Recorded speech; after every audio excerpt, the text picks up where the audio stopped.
They said he was too fat to ride a horse. The whole town laughed when Henry Dalton stepped off that train in Montana Territory, 1888. A mail-order husband, so heavy he couldn't mount a saddle. His bride, Beatrix Lane, felt her dreams crumble into dust. But when a winter blizzard swallowed her whole and left her for dead 6 miles from home, this man they all mocked did something no one expected. He walked every agonizing step through hell itself just to find her. Stay with me until the end and comment what city you're watching from. I want to see how far this story travels. The telegram had arrived on a Tuesday morning in early September, carried by a rider whose horse kicked up dust devils along the dry Montana road. Beatrice Lane stood on the porch of her late father's ranch house, wiping flour from her hands onto her apron, watching that dust cloud grow closer with a mixture of hope and dread that had become as familiar to her as breathing. She was 26 years old, practically a spinster by frontier standards, and the ranch her father had left her was slowly dying. 300 acres of stubborn land that demanded more labor than her small frame could provide, more capital than her empty purse could produce. The cattle were down to 40 head. The fences sagged like old men's shoulders, and the bank in Red Valley had made it crystal clear: marry or sell. Those were her options. So she had done what desperate women had done for decades along this harsh frontier. She had placed an advertisement: wanted hard-working rancher seeks wife, must be strong, sober, and of good moral character. Land and home provided. Serious inquiries only. She'd received 3 responses. The first was from a man who could barely spell his own name. The second was from someone who wanted to know if she was pretty enough to make the journey worthwhile. She'd burned that letter immediately. The third had been different. Henry Dalton's letter had been carefully penned, each word chosen with obvious thought. He wrote of growing up in Ohio, of losing his family's farm to debt, of heading west with nothing but hope and a strong back. He mentioned his size only once, almost apologetically. I am a larger man than most, which has made finding work on horseback difficult, but I'm tireless on my feet and can work from sun up to sun down without complaint. His honesty had touched something in her. His mention of books he'd read, Cooper and Irving, had intrigued her, and his closing line had sealed her decision. I am not a handsome man or a wealthy one, but I am a man of my word, and if you'll have me, I will spend every day proving you made the right choice. They had exchanged 4 more letters over 6 weeks. She had learned that he was 32, that he loved his mother's memory fiercely, that he had a quiet sense of humor that emerged in unexpected moments. She had told him about the ranch, about her father's death from pneumonia the previous winter, about her fear of losing the only home she'd ever known. And now he was coming. The telegram was brief. Arriving Red Valley Station September 18th. Stop. 2 p.m. Train. Stop yours in hope. Henry Dalton. Stop. September 18th was tomorrow. Beatrice had barely slept that night. She'd cleaned the house until every surface gleamed, baked bread in a dried apple pie, pressed her best dress, a blue calico that brought out her eyes, and braided her dark hair so tightly her scalp ached. She had rehearsed a dozen different greetings, each one feeling more foolish than the last. What did you say to a stranger you were about to marry? The ride into Red Valley took 90 minutes, her mare picking her way along the rutted road while Beatrix's stomach performed acrobatics. The town was small, even by frontier standards: 2 streets that crossed at a general store, a saloon, a church, the train station, and a scattering of houses that thinned out into prairie grass and endless sky. She arrived 30 minutes early and waited on the platform, the September sun beating down with late summer fury. A few other people gathered as departure time approached. Old Mr. Henderson collecting a shipment of lumber, the widow Morrison meeting her sister from Kansas, and a cluster of ranch hands with nothing better to do than loiter and comment on every petticoat that passed by. Beatrice felt their eyes on her, heard their whispers. Everyone in Red Valley knew why she was there. Small towns had no secrets, only delayed revelations. "That's the Lane girl," someone murmured, "waiting on that mail-order husband." "Desperate times," another voice replied, not unkindly. "Can't run a ranch alone, that's for sure." The train whistle screamed in the distance, a lonely sound that made something in Beatrix's chest tighten. This was really happening. In a few, Minutes, she would meet the man she'd agreed to marry based on nothing but letters and hope, and the terror of losing everything. The locomotive appeared first, a black beast, belching smoke and steam, dragging its chain of passenger cars with mechanical indifference, the squeal of brakes, the hiss of steam, the conductor's call. Red Valley Station. Beatrix's hands were shaking. She clasped them together, forced her spine straight. Passengers began to emerge. A family with 3 children, 2 men in business suits, an elderly woman requiring assistance down the steps. And then Henry Dalton stepped onto the platform. The first thing Beatrice noticed was his size. The letters hadn't prepared her. He was massive. Not just tall, though he stood well over 6 ft, but wide in a way that made door frames look insufficient. His shoulders were broad as an ox yoke, his chest like a barrel, his waist thick enough that she could have wrapped her arms around it twice. His face was round and flushed from the heat, sweat already beating on his forehead beneath a hat that looked too small for his head. He clutched a battered carpet bag in one hand and held his hat in the other, his eyes scanning the platform with obvious anxiety. When they found her, and somehow despite never having seen each other, they both knew, his face transformed. The anxiety melted into something gentler. He smiled, and it was the same smile she'd imagined while reading his letters, full of warmth and honest hope. But before Beatrice could smile back, before she could step forward and introduce herself, the laughter started. It began with the ranch hands, of course, a snicker quickly suppressed, then another, less successfully hidden. Within seconds, the entire platform seemed to ripple with poorly concealed amusement. "Good Lord," someone said, not quite quietly enough. "That's a big man." "Big? That's a damn mountain. How's he going to climb into a saddle?" "Need a crane. That's her husband. The Lane Ranch is saved. They can butcher him for beef." The laughter grew louder, more brazen. Henry's smile faded. His face leaned further, but he didn't look away from Beatrice. He walked toward her, his gait slightly rolling, the walk of a heavy man in a world built for lighter frames, and with each step the mockery swelled. "Better reinforce them floorboards, Miss Lane. Hope you got a strong bed frame. He'll break every horse on the ranch before the honeymoon." Beatrice felt her own face burning. She had expected a rancher, someone weathered and lean like all the men who worked this land. She had not expected this. Her eyes darted to the watching faces, saw the grins, the nudged elbows, the open amusement, and something inside her curdled with shame. Henry stopped 3 ft away. Up close, she could see that his eyes were a warm brown, that his hands, though large, looked gentle, that despite his size and the cruel laughter, there was no anger in his expression, only a kind of weary resignation, as though he'd heard all this before and had learned to expect nothing better. "Miss Lane," he said, and his voice was surprisingly soft, cultured, even with a Midwestern flatness to the vowels.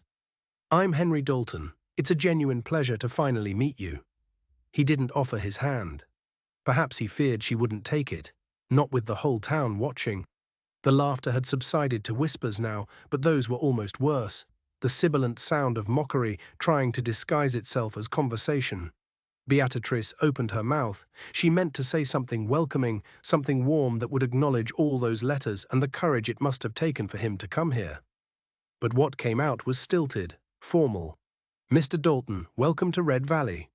Something flickered in his eyes. Disappointment, maybe, or just recognition. He nodded slowly. "Thank you, ma'am."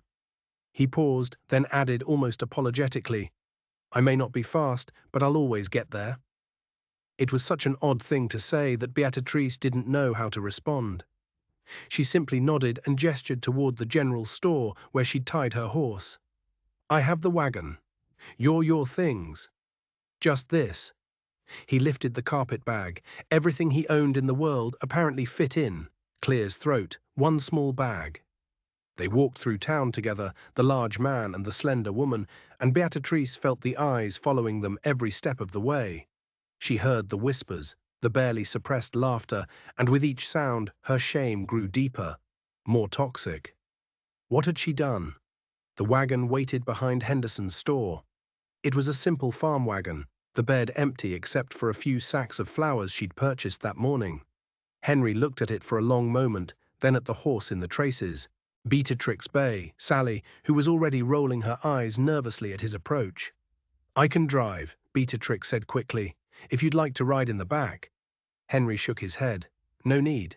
I'll walk." "Walk? It's 10 miles to the ranch." "I know." His smile was gentle, almost apologetic. "But Sally there doesn't look like she'd appreciate carrying both of us, and I don't mind the exercise." Before Beatrice could argue, he'd set off down the road, his gait steady despite his size. She climbed onto the wagon seat, took up the reins, and followed him at a walk. Too stunned to protest further, they traveled in silence for the first mile. Henry walked with his head up, his carpet bag swinging in one hand, apparently unbothered by the heat or the distance. Beatrice watched him from the wagon seat, her emotions a confused tangle she couldn't begin to sort. Finally, she couldn't stand it anymore. "Mr. Dalton." "Henry," he said, not looking back. "If we're to be married, you should call me Henry." Henry. The name felt strange on her tongue, too intimate for this man she didn't know. "You don't have to walk. I didn't mean I know you didn't." He glanced back then, and his smile held no resentment. "But it's easier this way for you and for Sally. Besides, I like walking. Gives me time to think. And the countryside's beautiful." They fell silent again. Beatrice found herself studying him as they traveled. This puzzle of a man who seemed entirely unaffected by the cruelty he just endured. He pointed out birds she named for him, meadowlarks and red-tailed hawks, and asked questions about the land they passed, the condition of the grass, the water sources, all the practical concerns of ranching. By the third mile, despite herself, Beatrice was answering more freely, talking about the ranch, its challenges, its possibilities. Henry listened with genuine interest, asking intelligent questions that revealed he knew more about cattle and land management than his letters had suggested. "Your father sounds like he was a good man," Henry said after she'd told him about the ranch's history. "Building something out here, making it last, that takes real strength." "He was strong," Beatrice agreed, something loosening in her chest. "Strongest man I ever knew." Henry was quiet for a moment, then said softly, "Strength comes in different forms, Miss Lane. The kind that builds fences isn't always the same kind that keeps them standing." Before she could ask what he meant, they crested a rise and the ranch came into view. It wasn't much. A simple two-story house with a wide porch, a barn that leaned slightly to the east, a scattering of outbuildings, and beyond them rolling grassland that stretched to the mountains on the horizon. 300 acres of stubborn hope. Henry stopped, and for the first time since leaving town, Beatrice saw real emotion cross his face, something that might have been longing, or perhaps just recognition. The look of a man who'd finally found something he'd been searching for. "It's beautiful," he said simply. Beatrice felt a lump rise in her throat. "It's falling apart. That can be fixed." He turned to her then, his brown eyes steady. "If you'll let me try." There it was again, that gentle insistence, that quiet determination that seemed to exist independently of his body, as though his spirit and his flesh were somehow separate things. Beatrice began, but the sound of hoofbeats interrupted her. 3 riders approached from the direction of town, moving fast. As they drew closer, Beatrice recognized them. Jake Morrison and his brothers Pete and Tom. They worked on the Morrison Ranch 3 sections over and were known for their skill with horses and their love of whiskey and trouble, usually in that order. Jake pulled up beside the wagon, his horse dancing sideways. He was grinning, a mean edge to it that Beatrice had learned to recognize. "Well, well," he drawled, pushing his hat back. "If it ain't Miss Lane and her new, what should we call him? Husband or just burden?" His brothers laughed. Henry, Beatrice noticed, had gone very still. "Move along, Jake," Beatrice said, trying to keep her voice level. "We're going home." "Home?" Jake's grin widened. "That's rich. Tell me, Lane, how's he going to work a ranch if he can't even sit a horse? Going to follow the cattle on foot, hurt them by waddling after them?" Pete chimed in. "Maybe he can just lie down in front of them, make a wall they can't get through." More laughter. Tom rode his horse in a circle around Henry, who stood motionless, his expression carefully blank. "I'm curious," Jake continued, addressing Henry directly. "Lie now." You ever actually been on a horse? Or do they all collapse when they see you coming?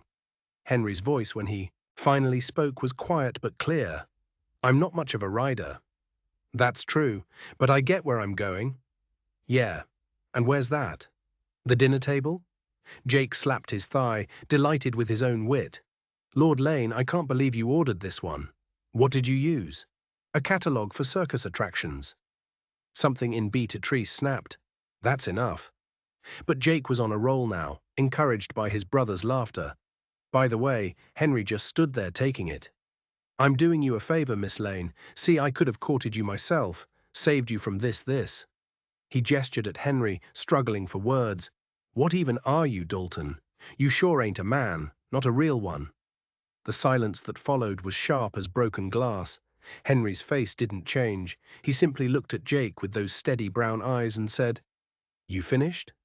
Excuse me. Are you finished? Henry repeated. Because Miss Lane and I have work to do, and you're blocking the road. Jake's grin faltered. He wasn't used to his targets standing their ground, even verbally. You trying to give me orders? Just stating a fact. Henry shifted his carpetbag to his other hand. You're in the way. For a moment, Beatrix thought Jake might actually do something violent. His hand moved toward the gun on his hip, his face flushing dark red. But then Tom touched his brother's shoulder, murmured something low, and Jake seemed to reconsider. You ain't worth it, Jake spat. He yanked his horse's head around viciously enough to make the animal toss its head in protest. Come on, boys, let's leave the happy couple to their misery. They rode off in a cloud of dust and laughter, and when they were gone, silence settled over the prairie like snow. Beatrix climbed down from the wagon, her hands shaking with anger and shame, and something else she couldn't name. Henry, I'm so sorry. They had no right. They had every right, Henry interrupted gently. They saw something they could mock, and they mocked it. That's what people do. But you didn't deserves got nothing to do with it. He started walking again toward the house. Besides, they're not wrong. I can't ride. Never could, not properly. Too heavy for most horses and the ones that can carry me. He shrugged. Well, I've never been able to afford them. Beatrice hurried to catch up, leading Sally and the wagon. Then how do you expect to work a ranch? Same way I've worked every job I've ever had. He glanced at her, and there was something almost amused in his expression. One step at a time, they reached the house as the sun began its descent toward the mountains. Henry set his bag on the porch and took in the property with a slow, considering gaze. The sagging barn door, the broken fence rails, the water trough that leaked from a crack in its side. Your letters mentioned 40 head of cattle, he said. Yes. And how much land is actually usable for grazing? About 200 acres. The rest is too rocky or the water access is poor. Henry nodded slowly, doing calculations in his head. That's workable. Tight but workable. We'll need to rotate the grazing more carefully, fix the fences, maybe add another water source on the north section. We? Beatrice heard herself ask.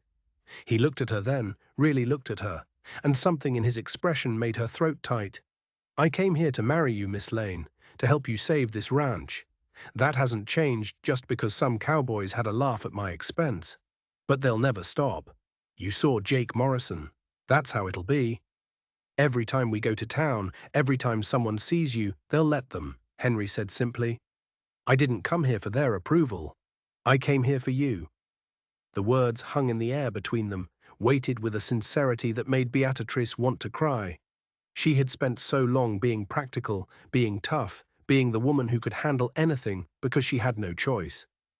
And here was this man, this stranger she'd summoned via telegram, offering her something she'd almost forgotten existed. Genuine kindness.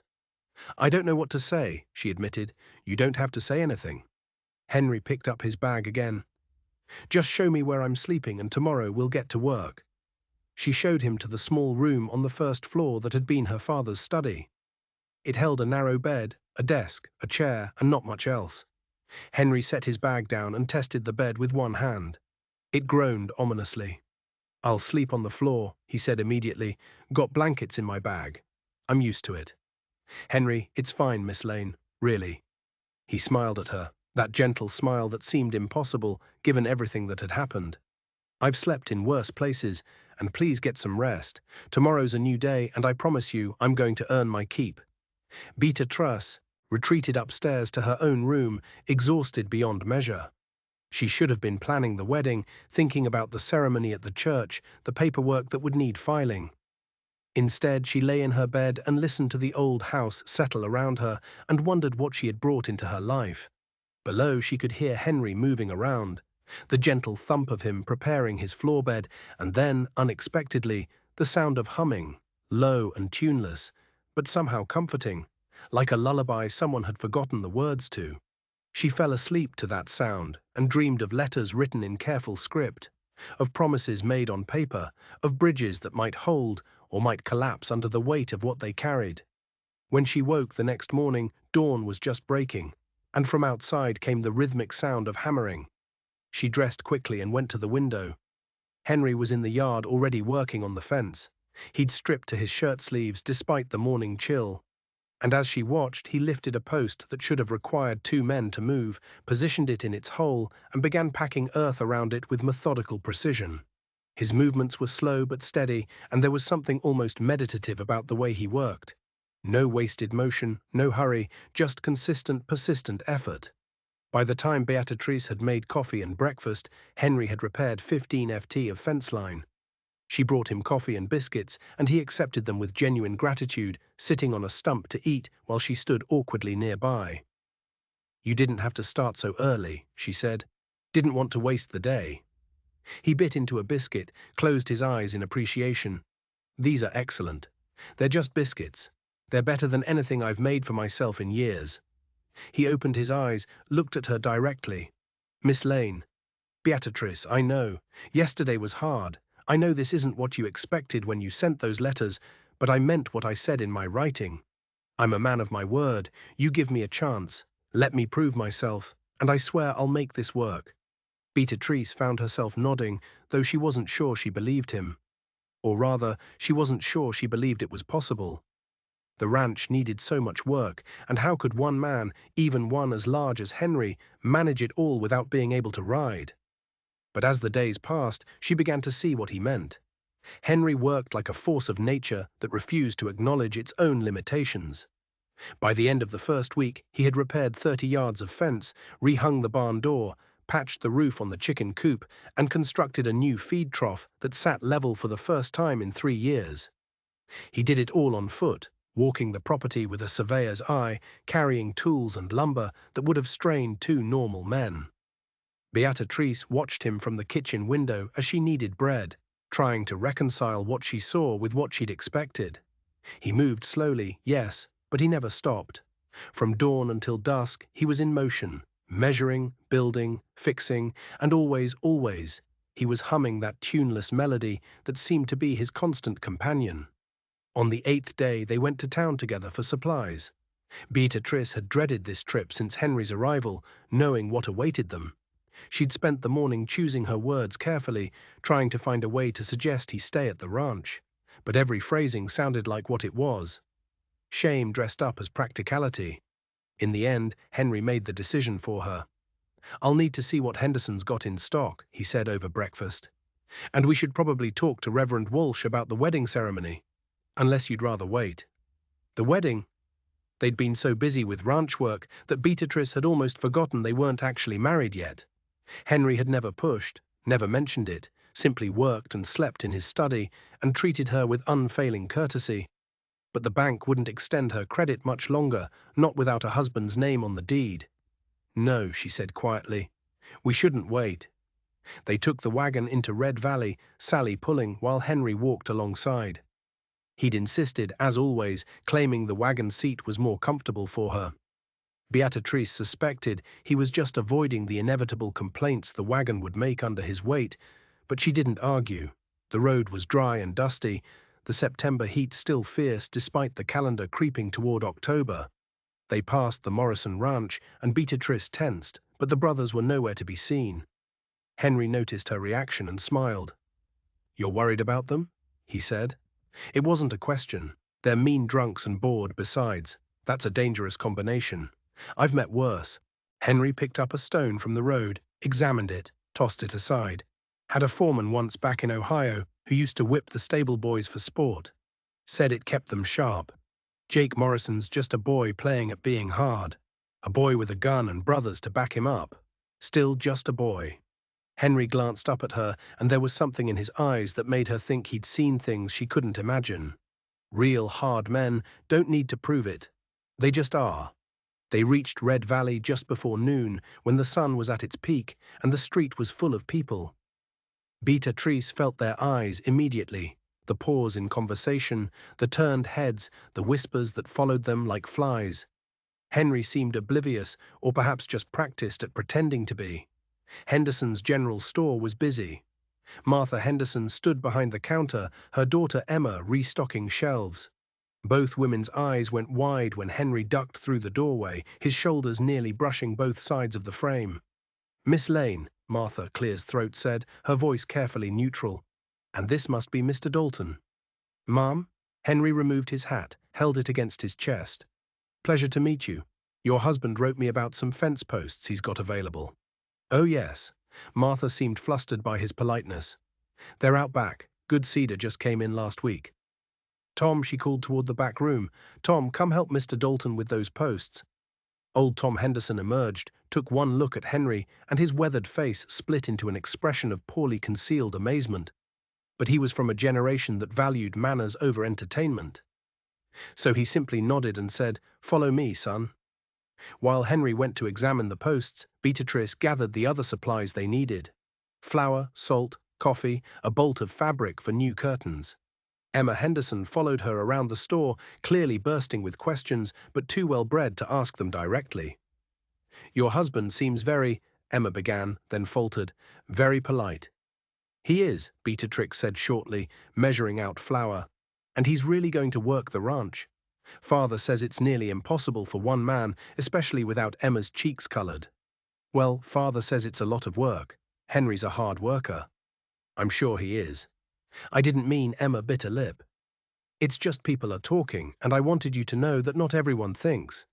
I mean, some people are saying awful things, but Mother says you're doing what you have to do, and that's admirable." Beatrice set down the flour sack with more force than necessary.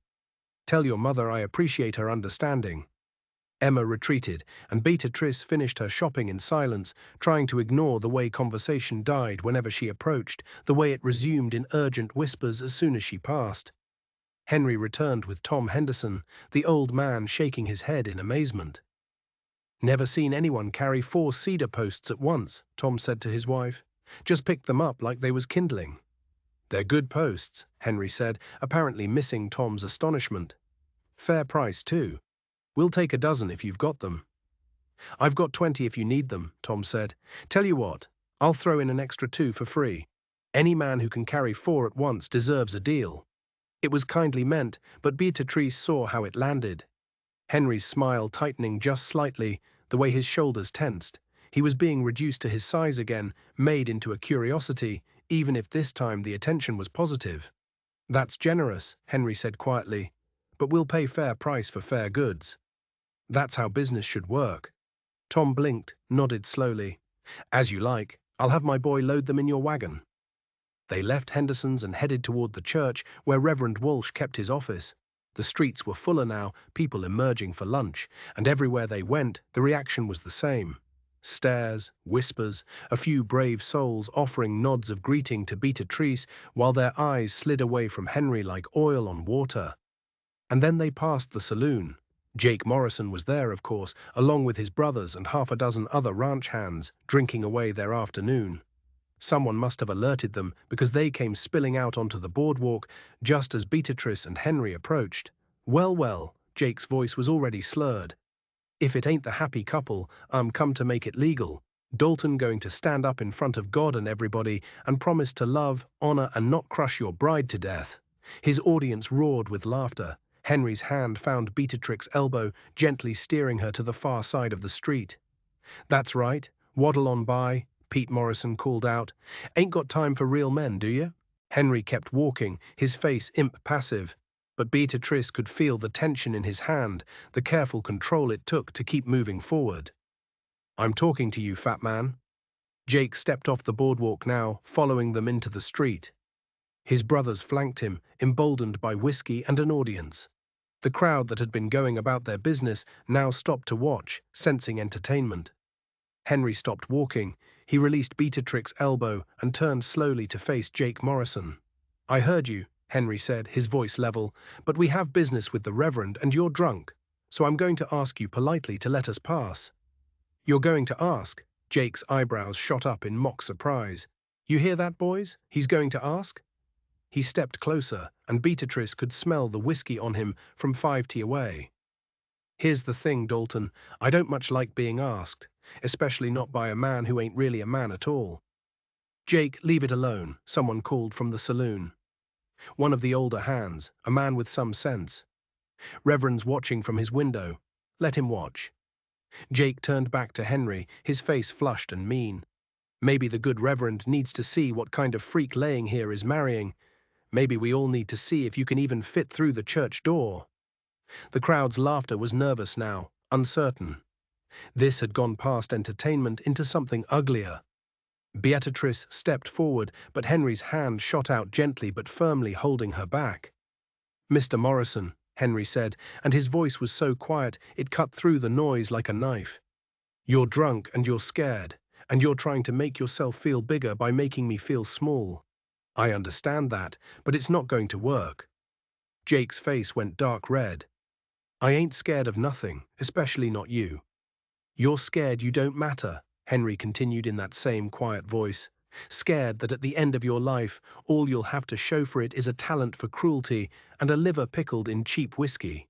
That's a legitimate fear, Mr. Morrison. You should probably do something about it." For a heartbeat, nobody moved. Jake's hand went to his gun, and Beatrix's heart stopped. But Henry didn't flinch.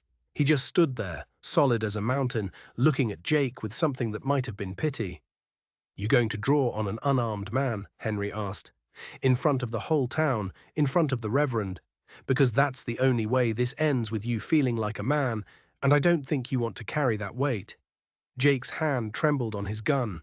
His brothers had gone quiet, suddenly sober enough to realize this had escalated beyond fun. The crowd watched in breathless silence. Then a new voice cut through the tension. "Jacob Morrison, you take your hand off that weapon this instant." Reverend Walsh stood on the church steps, his black coat flapping in the wind like the wings of an avenging angel. He was a small man, barely over 5'8", but he had the presence of someone much larger. "This is the Lord's day, and you will not profane it with violence on my doorstep. Go home and sleep it off, or I will personally speak to your father about your behavior." The mention of his father, old Samuel Morrison, a devout man who ruled his sons with an iron fist, made Jake blanch. His hand dropped from his gun. "This ain't over," he muttered to Henry. "It never had to start," Henry replied. Jake and his brothers slunk back toward the saloon, and the crowd dispersed with the disappointed air of people denied their spectacle. Reverend Walsh descended the steps and approached them, his sharp eyes moving between Henry and Beatrice. "Miss Lane, Mr. Dalton. Clears throat, I presume." The Reverend offered his hand, which Henry shook carefully. "I apologize for that display. Some men never outgrow being boys." "No apology necessary, Reverend," Henry said. "We came to discuss a wedding, if you have time." Walsh's eyebrows rose slightly. Surprised, perhaps, that Henry wanted to proceed after what had just happened. "Of course, please come inside." The Reverend's office was small and cluttered with books. A desk covered in papers, and 2 wooden chairs that looked like they'd survived the journey west by sheer stubbornness. Walsh cleared a space and gestured for them to sit. Henry eyed the chairs skeptically. "I'll stand if that's all right," he said. "As you wish." Walsh settled behind his desk, folded his hands. "Now then, Miss Lane, you sent word that you wish to marry. And Mr. Dalton, I received your letter as well. I must say this is rather unusual circumstances.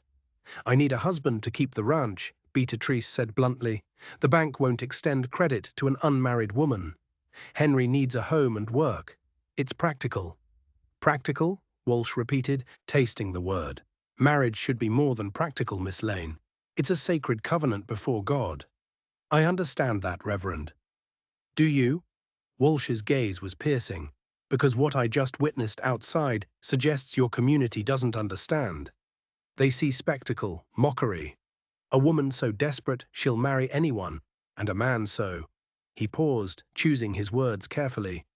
So different that he stands out in ways that invite cruelty. Does that matter to God? Henry asked quietly. Walsh turned to him. What? You said marriage is a covenant before God. Does God care that I'm fat, that people laugh at me, that Jake Morrison thinks I'm not a real man? Henry's voice was steady, but Beatrice heard the steel underneath. Because if he does, then I need to find a different God. And if he doesn't, then what people think shouldn't matter to his reverend. A long silence filled the office. Walsh studied Henry with an expression Beatrice couldn't read, and she held her breath, certain they were about to be refused. Then Walsh laughed, a short, sharp sound of genuine amusement. Well said, Mr. Dalton. Well said indeed. He pulled a ledger from his desk drawer, opened it to a blank page. I'll marry you Sunday next after morning service. That gives you both a week to be certain this is what you want. Use that time wisely. They left the church together, and Beatrice felt something shift inside her. Not love. She barely knew Henry, but perhaps the first seed of respect.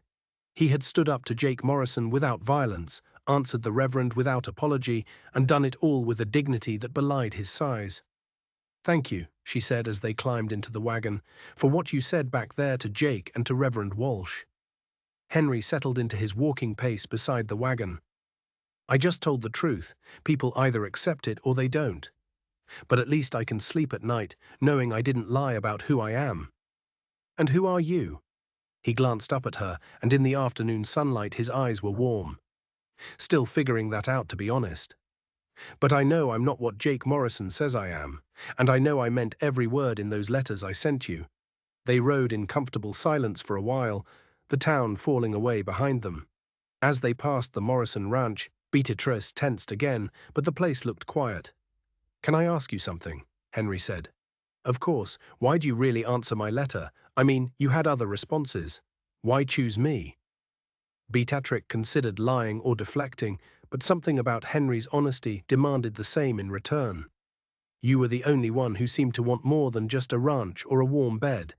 Your letters talked about books, about building something that would last, about partnership, shesh. She paused, and you were honest about your limitations. The others pretended to be perfect. I'm far from perfect. I know, but at least you're honest about it. She smiled slightly. That matters more than I realized. They reached the ranch as the sun began its descent. Henry unloaded the supplies while Beatrice started dinner, and they fell into an easy routine that was beginning to feel almost natural. After the meal, Henry excused himself to work on the fence by lamplight, and Beatrice sat on the porch with her father's old account books, trying to make the numbers add up to something other than disaster. She was so absorbed in her calculations that she didn't notice when the humming stopped. Looking up, she saw Henry standing at the fence line, tools abandoned, staring out at the dark prairie with an expression she couldn't read. Henry. She walked over to him. Is something wrong? He didn't answer immediately. When he did, his voice was distant. My father used to say I was a disappointment, said I'd never amount to anything because I was too fat to be useful, too slow to matter. He turned to her, and in the lamplight his face looked older, sadder. I've spent my whole life trying to prove him wrong. But days like today, when men like Jake Morrison look at me and see nothing but a joke, it's hard not to wonder if my father was right. Beatrix's throat tightened. She'd spent so much time cataloguing Henry's oddities, his limitations, that she'd never stopped to consider what it cost him to be looked at the way people looked at him. Your father was wrong, she said firmly. You've done more work in 8 days than most men do in a month. You stood up to Jake Morrison without throwing a punch. She struggled for words. You're here working, trying. That's not nothing, Henry. That's everything. He smiled, but it didn't reach his eyes. That's kind of you to say. It's not kind, it's true.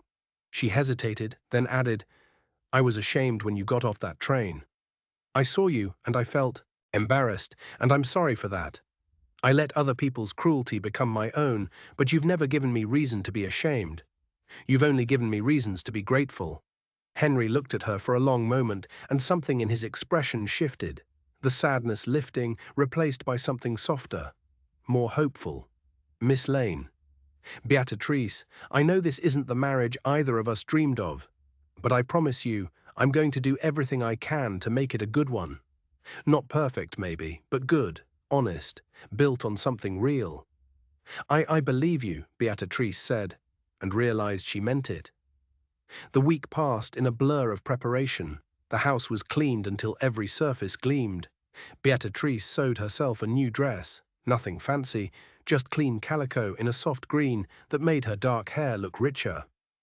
Henry borrowed the wagon and made another trip to town, returning with lumber he claimed was for a project, though he wouldn't elaborate. The night before the wedding, Beatrice couldn't sleep. She stood at her bedroom window, watching the stars wheel overhead, thinking about the enormity of what she was about to do. Tomorrow she would stand before the community that had mocked them both and pledge her life to a man she'd known for 2 weeks. Below she heard Henry moving around and then unexpectedly the sound of the front door opening. Curious, she pulled on her robe and crept downstairs. Henry was outside sitting on the porch steps looking up at the same stars. He'd stripped to his shirt sleeves despite the October chill, and in the moonlight he looked almost ethereal. A mountain made human, or perhaps a human becoming something larger. "Can't sleep?" Beatrice asked from the doorway. He startled slightly, then smiled. "Nervous. I guess tomorrow's a big day." "Are you having second thoughts?" "No." His answer was immediate. "Certain. Are you?" Beatrix sat down beside him on the steps, pulling her robe tighter against the cold. "I don't know. I'm not sure what I'm supposed to be thinking. That makes 2 of us." Henry was quiet for a moment, then said, "I want you to know something, Beatrice. I know you don't love me. I don't expect you to, but I need you to know that I'm going to spend every day trying to be worthy of the chance you're giving me. Not because I want you to fall in love with me, though I wouldn't object if you did, but because it's the right thing to do. Because you deserve someone who tries." Tears pricked Beatrix's eyes, though she couldn't have said exactly why. "I'll try too," she whispered, "to be a good wife, to build something with you that's worth the work." They sat together in the darkness, 2 people on the edge of something neither quite understood, and overhead the stars continued their ancient dance, indifferent and eternal. Sunday morning dawned cold and clear. Beatrice, dressed carefully in her new green dress, braided her hair and wound it in a crown around her head and tried to calm the butterflies in her stomach. When she came downstairs, Henry was already in his best clothes, a suit that looked painfully small on him, the jacket straining across his shoulders, but clean and pressed nonetheless. "You look beautiful," he said, and the simple honesty of it made Beatrix's breath catch. "You look," she searched for the right word, "ready." They took the wagon to town, arriving just as the church bells began to ring. The building was fuller than Beatrice had expected. Curiosity she suspected more than goodwill. People wanted to see the spectacle of Beatrice Lane marrying her mail-order giant. Let them look, she thought with sudden defiance. Let them see. Reverend Walsh met them at the altar, his expression solemn. The ceremony was simple, the words ancient and heavy with meaning. When it came time to exchange vows, Henry's voice was steady and clear, carrying to every corner of the sanctuary. "I, Henry Dalton, take you, Beatrix Lane, to be my lawfully wedded wife. I promise to work beside you, to honor your strength, to build with you a life worth living. I promise to always get there, no matter how long the walk." Beatrice's own vows caught in her throat, but she forced them out. "I, Beatrice Lane, take you, Henry Dalton, to be my lawfully wedded husband. I promise to see you for who you are, not who others say you should be. I promise to build with you, to trust in your word, and to give you the home you deserve." The Reverend pronounced them married, and Henry kissed her, gentle, brief, almost shy. The congregation applauded, and if some of the clapping was half-hearted or mocking, Beatrice chose not to notice. They signed the register, accepted awkward congratulations from neighbors, and escaped as quickly as propriety allowed. On the ride home, Beatrice expected to feel different, transformed somehow by the ceremony. But she felt only tired and uncertain, and oddly grateful for the solid presence of Henry walking beside the wagon. "Well," Henry said as the ranch came into view, "we did it. We did, and now the real work begins. Beatrice looked at him, at this man who was now her husband, and felt something settle in her chest.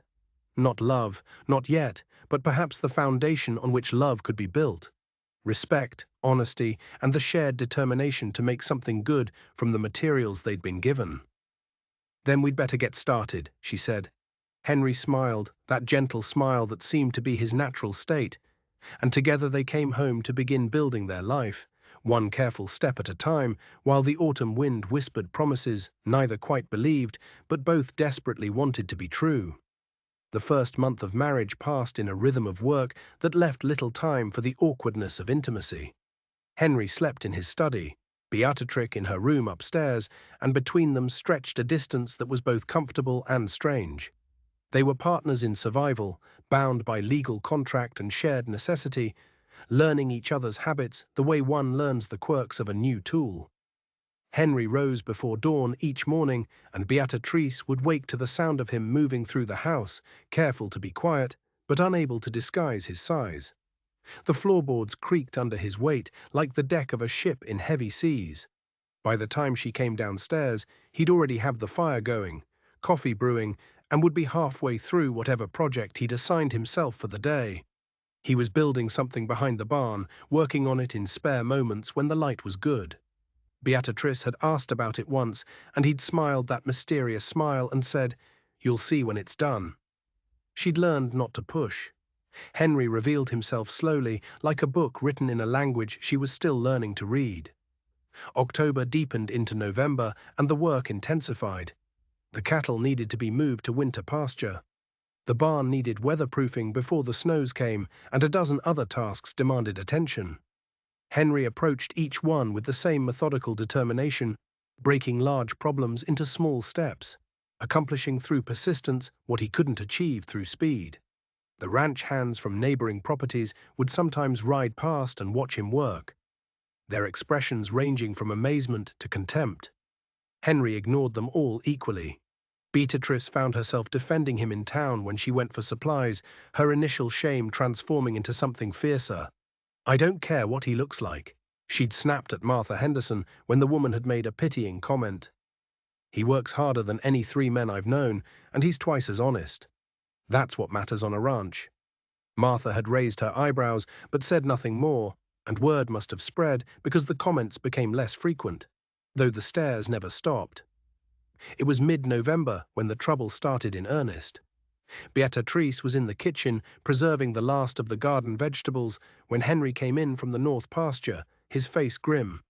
"We've got fence down," he said without preamble. 30 yards, maybe more, cut clean through with wire cutters. Beatrice set down her knife. "Someone cut our fence and drove about 20 head of cattle through the gap. Tracks lead east toward Morrison land." The implication hung in the air between them. Jake Morrison making good on his threat. Beatrice felt rage bloom hot in her chest, but Henry's expression remained carefully neutral.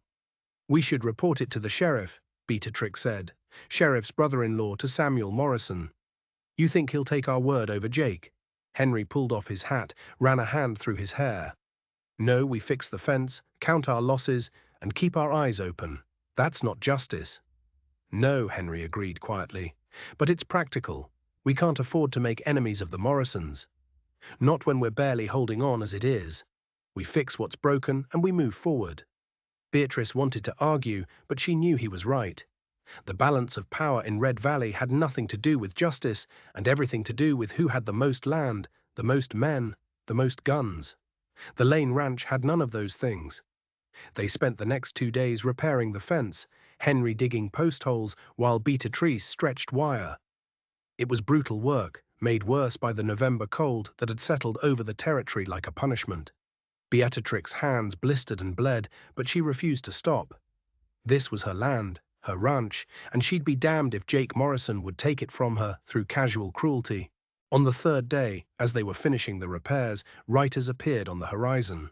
3 of them, silhouetted against the pale sky.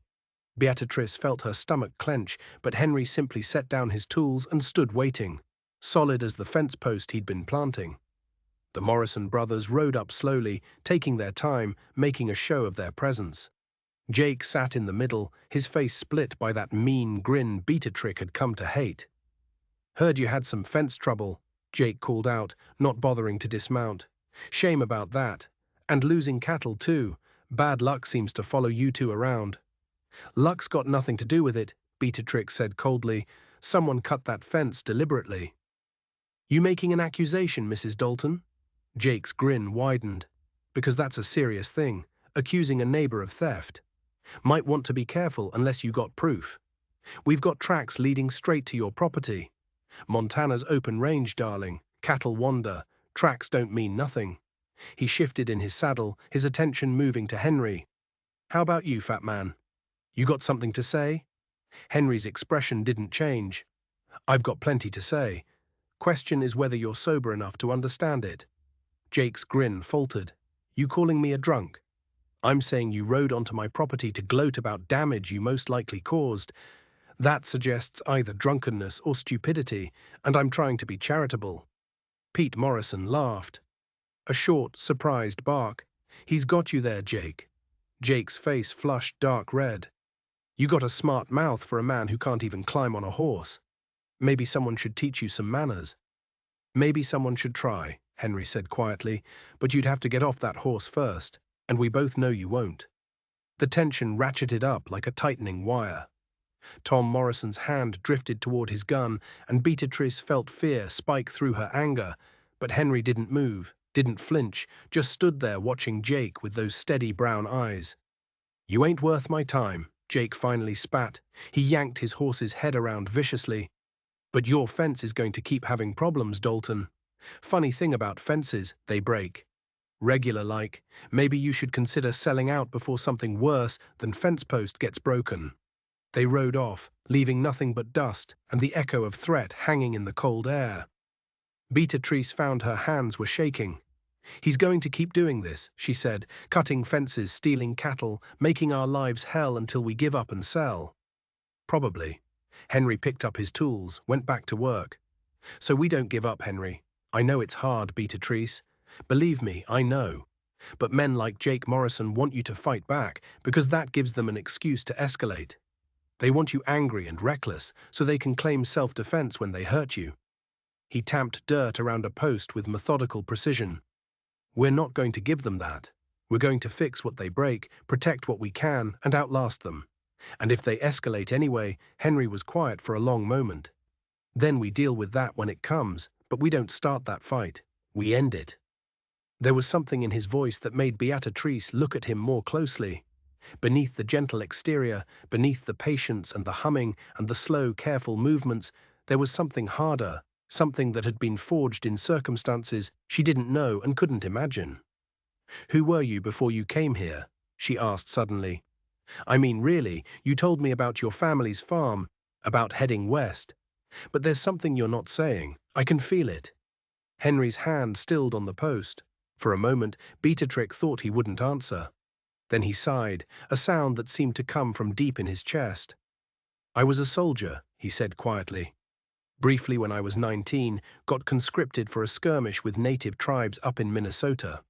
I was big even then, and they figured I could carry supplies if nothing else." He resumed working, but his movements were mechanical now, his mind clearly elsewhere. "I saw things in that war, terrible things. Things that made me understand that violence is easy and cruelty is cheaper than kindness.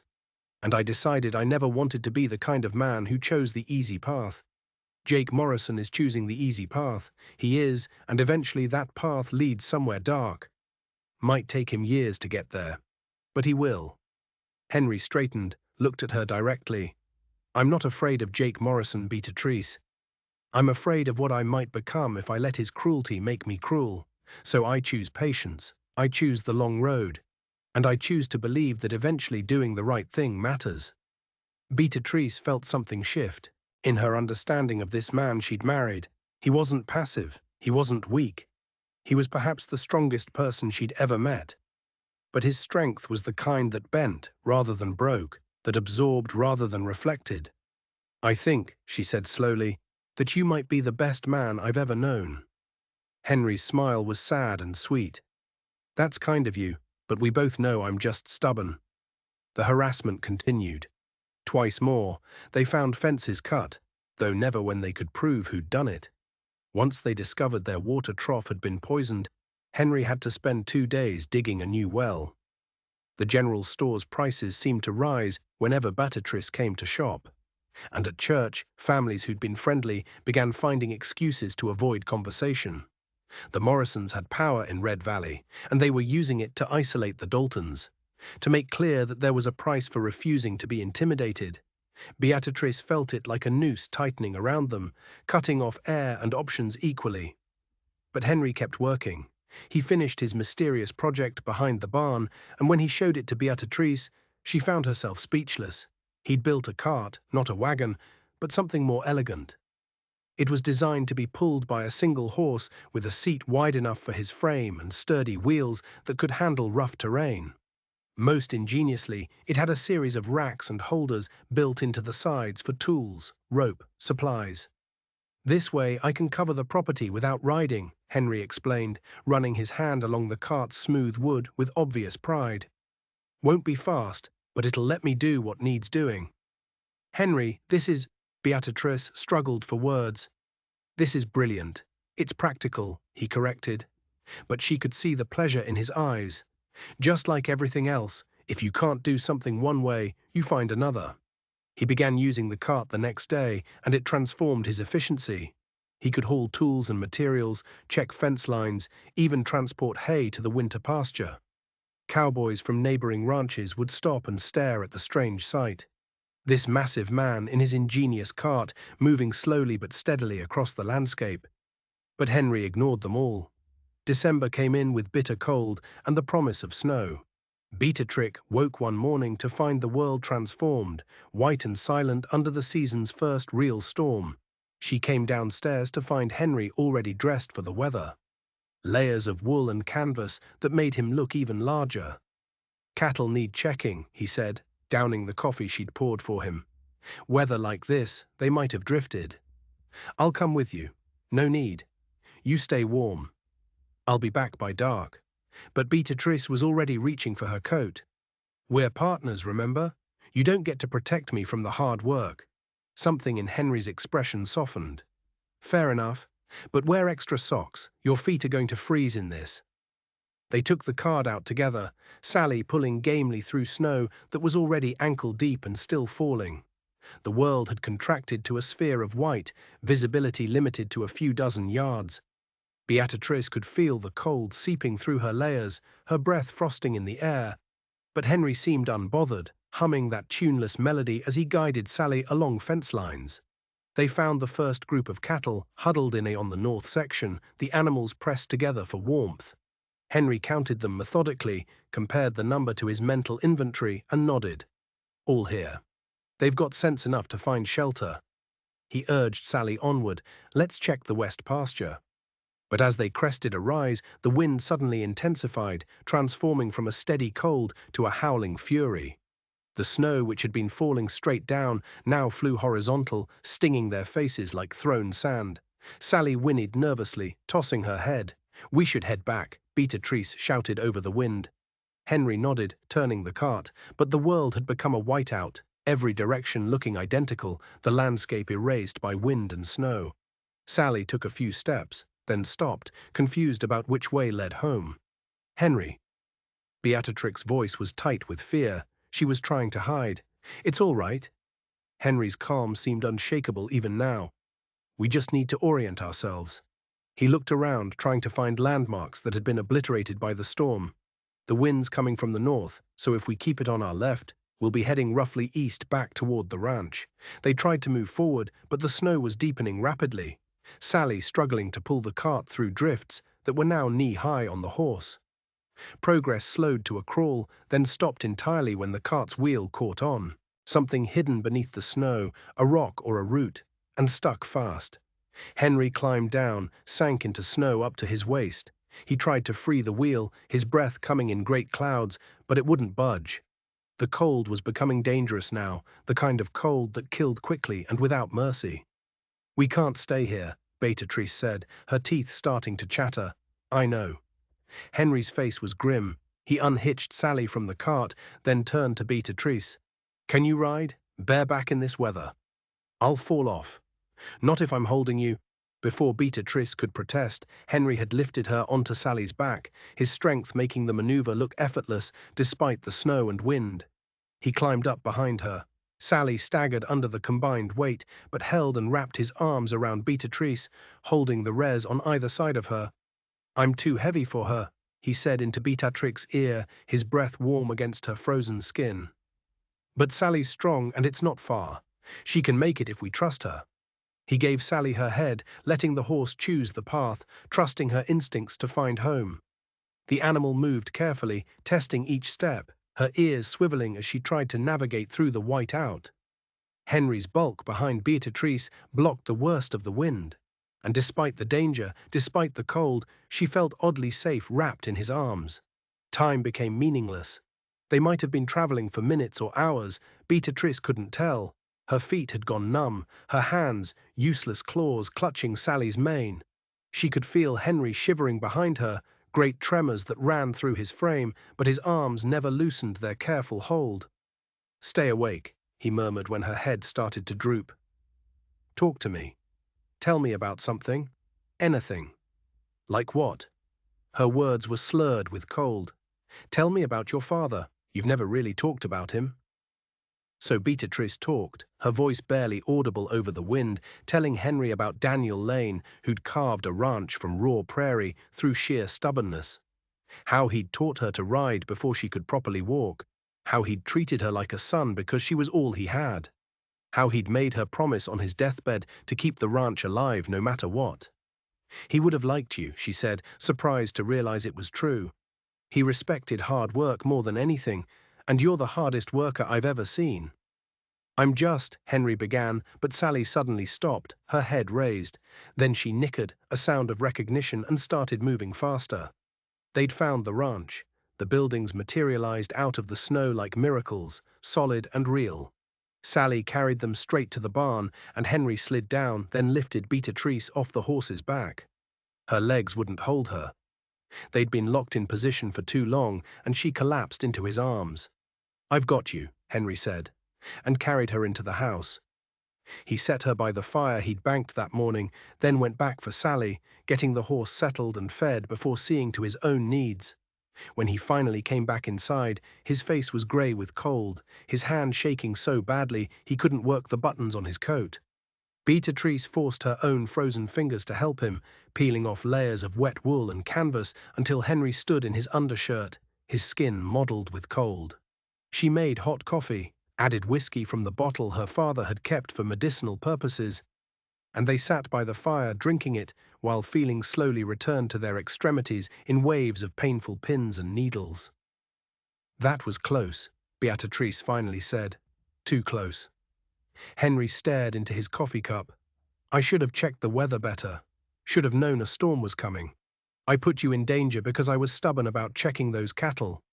We both went. We both chose." Beatrice set down her cup, reached out and touched his hand. It was the first time she'd initiated physical contact since their wedding kiss. "Henry, you kept us alive out there. You stayed calm. You made the right choices, and you kept me warm when I would have frozen. You didn't put me in danger. You saved me from it." Henry looked at their joined hands, his expression unreadable. "I was terrified," he admitted quietly. "The whole time I was thinking about how if something happened to you, it would be my fault. How you trusted me and I'd failed you. But you didn't fail me. We're here. We're safe this time." Henry's jaw tightened. "But what about next time? What if the Morrisons' harassment escalates beyond property damage? What if then we'll face it together?" Beatrice interrupted firmly, "Like we faced that storm. One step at a time, Henry. That's what you taught me. You don't have to see the whole path. You just have to take the next step." He smiled then, and there was something new in his expression. Not just gratitude or relief, but something warmer, more personal. "You were listening." "I'm always listening. Even when I'm pretending not to." She hesitated, then added, "You're a good man, Henry Dalton." "I'm clear's throat, grateful you answered my advertisement. I'm grateful you're here." So am I, he said softly, more grateful than you know. They sat together by the fire as the storm raged outside. Two people slowly learning what it meant to be partners in more than just name. Building something between them that was fragile but real. A foundation laid one careful brick at a time. The storm lasted 3 days, trapping them in the house together. They passed the time working on indoor tasks. Beatrix sewing, Henry repairing tools and equipment. They talked more in those 3 days than they had in the entire 2 months previous, filling the silence with stories of their childhoods, their dreams, their fears. Beatrice learned that Henry had once wanted to be a teacher, but his size had made parents uncomfortable. Henry learned that Beatrice had secretly wanted to see the ocean, though she'd never told her father because she knew he'd see it as a betrayal of the ranch. On the third night, as they sat by the fire after dinner, Henry said suddenly, "I'm falling in love with you." Beatrix's needle stilled mid-stitch. Her heart was pounding, though she couldn't have said if it was from fear or something else. "I know you don't feel the same," Henry continued, his eyes on the fire, "and that's all right. I'm not telling you because I expect anything. I'm telling you because it's true, and I don't want to carry it around like a secret. You deserve to know." Beatrice set down her sewing, her mind racing. Love. She'd stopped believing in that particular fairy tale somewhere between her father's death and the bank's ultimatum. Love was for people with choices, with options, with the luxury of romance. She and Henry had married for survival, for practicality, for the simple need to keep living. But sitting there looking at this man who'd walked through a blizzard carrying her, who defended her without violence, who built things with his hands and hummed while he worked, Beatrice realized she'd been lying to herself. "I don't know if what I feel is love," she said slowly. "I don't know if I even remember what love is supposed to feel like, but I know that I trust you more than I've trusted anyone. I know that I think about you when you're not around. I know that when that storm hit, I wasn't afraid because you were with me." She met his eyes. "Maybe that's not love, but maybe it's the beginning of something that could become love if we let it." Henry's smile was like sunrise, slow and warm and illuminating. "That's enough," he said. "That's more than enough." And when Beatrice crossed the room to sit beside him on the floor by the fire, when she leaned her head against his shoulder and felt his arm come around her, careful and gentle, it felt like coming home in a way that had nothing to do with buildings or land, or any of the practical concerns that had brought them together. It felt like finding something she hadn't known she'd been looking for. Outside, the storm finally broke, and stars emerged one by one in the Montana sky, cold and distant and beautiful. Inside, two people sat by firelight, building something fragile and precious, not perfect, but real and growing stronger with each passing moment, one careful choice at a time. The winter deepened, each week, bringing new challenges and new intimacies. Henry moved his things upstairs to Beatrix's room, though they maintained a careful physical distance, both of them navigating the strange territory between partnership and something more profound. They shared a bed, but kept to their respective sides, and Beatrice found comfort in the sound of his breathing in the darkness, the warmth of another person nearby after so many months of sleeping alone. Christmas came quietly. They had no money for gifts, but Henry carved her a small wooden box with her initials worked into the lid. The craftsmanship so fine it looked like the work of a professional. Beatrice gave him a shirt she'd sewn from fabric she'd been saving, cut large enough to fit his frame without straining at the seams. They exchanged these tokens on Christmas morning with a shyness that felt absurd, given they'd been married for months, but also sweet in its awkwardness. "It's perfect," Henry said, holding up the shirt with genuine wonder. "I've never had anything that fit properly." "Try it on," Beatrice urged, and when he did, when she saw how it draped correctly across his shoulders without pulling or gaping, she felt an unexpected surge of pride. This was what love looked like, she thought. Not grand gestures or passionate declarations, but learning the exact measurements of another person's body so you could clothe them properly against the cold. January brought hardship. The cattle, stressed by the harsh winter, began to sicken. Henry spent hours in the freezing cold tending to them, dosing them with remedies, moving the weakest ones closer to the barn where they'd have better shelter. 3 calves died despite his efforts. And Beatrice found him one evening sitting in the barn, his shoulders slumped, looking defeated in a way she'd never seen. "It's not your fault," she said, sitting beside him on a hay bale. "I know doesn't make it easier." He was quiet for a moment, then said, "Your father built this place from nothing, and I'm watching it die by inches." "You're keeping it alive," Beatrice corrected firmly. "Every day you're out here working. Every fence you fix, every animal you save, you're keeping his dream alive. He would see that, Henry. He would be grateful. Would he?" Henry's voice was raw. Or would he see what everyone else sees? A man too fat to ride, too slow to matter, playing at being a rancher. Beatrice grabbed his face between her cold hands, forcing him to look at her. "Listen to me. You are twice the man Jake Morrison will ever be. You're twice the man most men in this territory are, and I'll be damned if I let you sit here and believe the lies cruel people tell about you." Something in Henry's eyes shifted, vulnerability giving way to something harder, more determined. "You really believe that? I wouldn't say it if I didn't." He kissed her then properly deeply, and Beatrice kissed him back, with all the confused tangle of emotions she'd been carrying. Gratitude and respect, and the tentative beginning of something that felt dangerously close to love. When they finally pulled apart, both breathing hard, Henry rested his forehead against hers. "I don't deserve you," he murmured. "Good thing it's not about deserving, then it's about choosing. And I choose you, Henry Dalton. Every day I choose you." That night, their marriage became complete in the way it hadn't been before. Two people reaching for each other in the darkness, learning the geography of each other's bodies with careful tenderness. Afterward, as Beatrix lay with her head on Henry's chest, listening to his heart slow from its racing, she felt something inside her chest expand and settle, as though a piece she hadn't known was missing had finally clicked into place. February brought a brief thaw, and with it, hope. The surviving cattle rallied. The snow melted enough that Henry could check fence lines more easily. The bank presented with deed papers showing Henry's name beside Beatrix agreed to extend their credit for seed and supplies. Things were still tight, still precarious, but for the first time since her father's death, Beatrice felt like they might actually survive. And then Jake Morrison made his move. It happened on a grey afternoon in late February. Beatrice had gone to town alone for supplies, leaving Henry to work on the barn roof.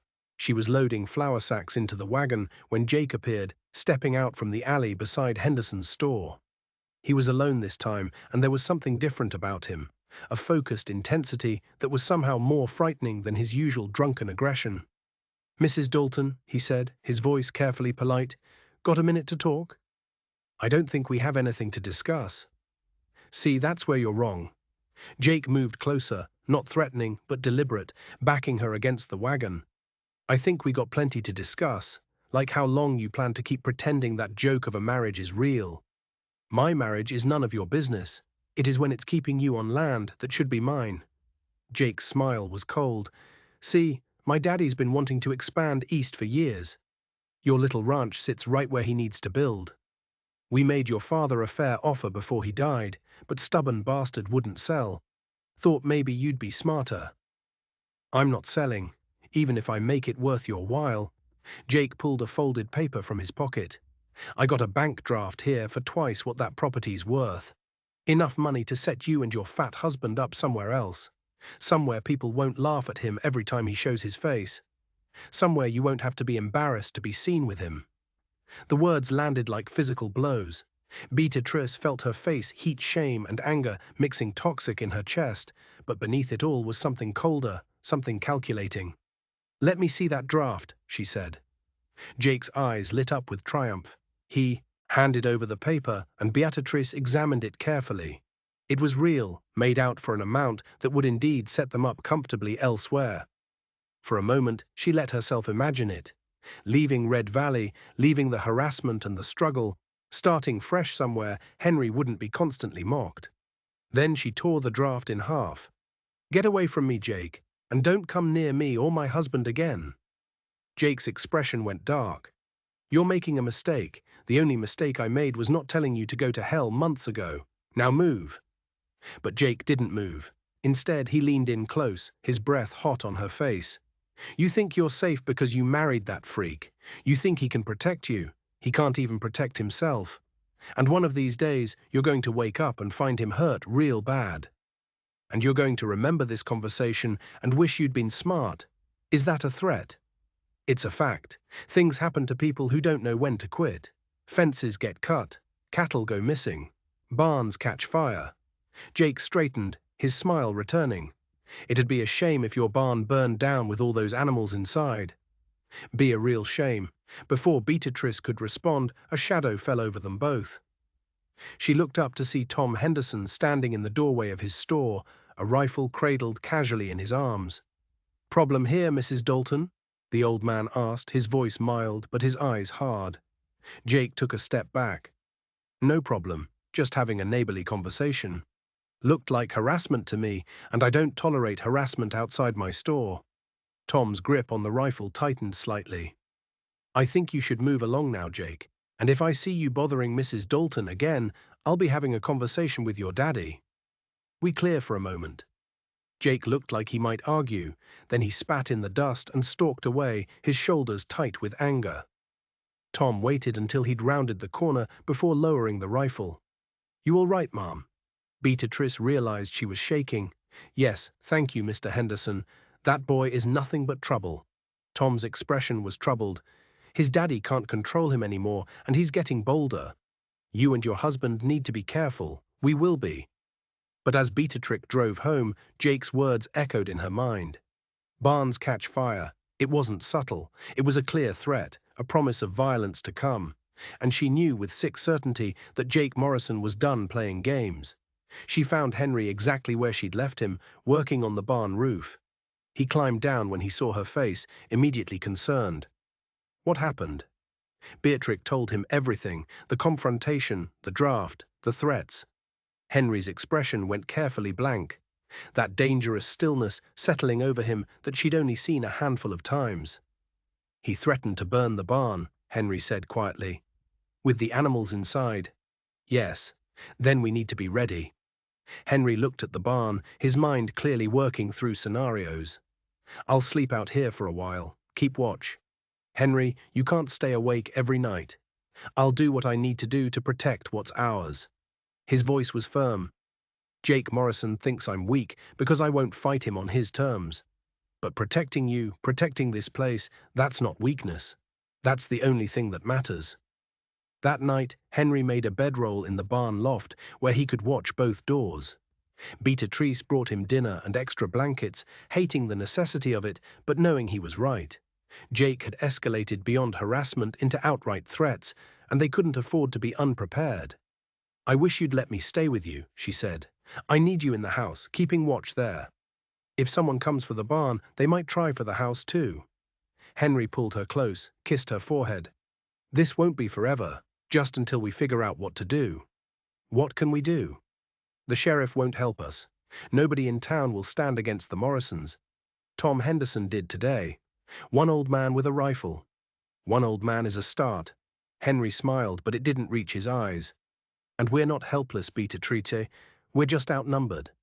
There's a difference." For 3 nights, nothing happened.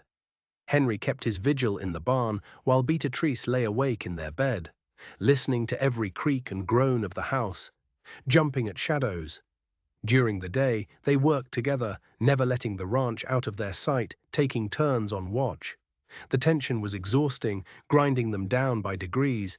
Beatrice could see it in the lines around Henry's eyes, the way his humming had stopped, the way he moved with constant vigilance instead of his usual relaxed grace. On the 4th night, the attack came. Beatrix woke to the smell of smoke. She was out of bed and running before she'd fully processed the thought, grabbing her robe and racing down the stairs. Through the kitchen window, she could see flames. Not the barn, but the chicken coop, the small structure already half engulfed in fire. She ran outside, screaming Henry's name. He appeared from the barn like a ghost, moving faster than she'd ever seen him move despite his size. He had a bucket in each hand, and he was already running for the water trough. "Get more buckets," he shouted, "and wet down the barn walls. If the wind shifts, the whole thing could catch." They fought the fire together, a desperate battle against flames that seemed determined to spread. Henry threw bucket after bucket of water on the burning coop, while Beatrice soaked the barn walls, both of them coughing in the thick smoke. The chickens they'd managed to free scattered across the yard, their panicked clucking adding to the chaos. By the time they got the fire under control, the chicken coop was a blackened skeleton, still smoking in the pre-dawn darkness. Both of them were filthy with soot and ash, their hands blistered, their lungs raw from smoke. Henry stood staring at the ruins, his chest heaving. "It was set deliberately," he said, his voice rough. "I can smell the kerosene. Did you see who did it?" "No, I was watching the barn doors. Whoever did this came from the west, knew exactly where I'd be looking." Henry's hands clenched into fists. "They're toying with us, showing us they can strike whenever they want." Beatrice felt something break inside her. The last vestige of hope that this could end peacefully, that they could simply outlast the Morrisons' cruelty. Jake wasn't going to stop. He was going to keep escalating until they either sold or someone got hurt or worse. "We need help," she said. "We can't do this alone. Who's going to help us?" Everyone in Red Valley is either too scared of the Morrisons or too entertained by watching us struggle. Tom Henderson helped.